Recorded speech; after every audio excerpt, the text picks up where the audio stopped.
വയറ് വിശക്കുന്നു. നമുക്കിന്ന് ദോശ ചുട്ടാലോ? ആദ്യമായി മാവിൽ ഉപ്പ് ചേർത്ത് മിക്സ് ചെയ്ത് വരാം.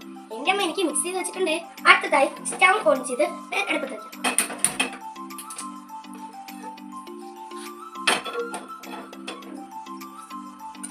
പാൻ ചൂടിട്ട് നമുക്ക് അതിലേക്ക് മാവ് വയ്ക്കാം.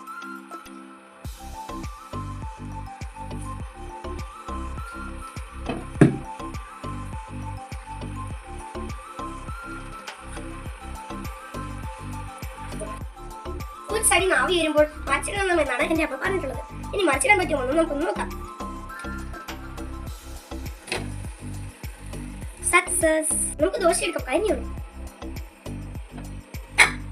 ഇന്ന് അവധി ദിവസം ആയതുകൊണ്ടാണ് എന്റെ അമ്മ ദോശ ചുടാൻ സമ്മതിച്ചത്. എനിക്കുള്ള ദോശ ഞാൻ ചുടും. പിന്നെ നമുക്ക് മാവ് ഒഴിക്കാം.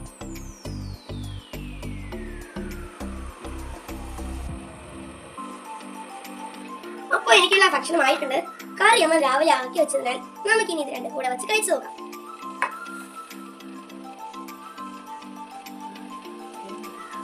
കിഴങ്ങ് കറി തന്നെ നല്ല രുചിയായിരിക്കും. നമുക്ക് കഴിച്ചു നോക്കാം. എന്റെ അമ്മ ഉണ്ടാക്കുന്നതാണ് ഞാൻ ഉണ്ടാക്കുന്നതാണ് കൊള്ളാമുള്ളത് എന്ന് നോക്കാം.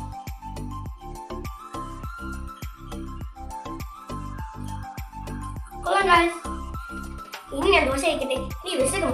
ഇനി നമുക്ക് മറ്റൊരു വീഡിയോ കാണാം. ബൈ.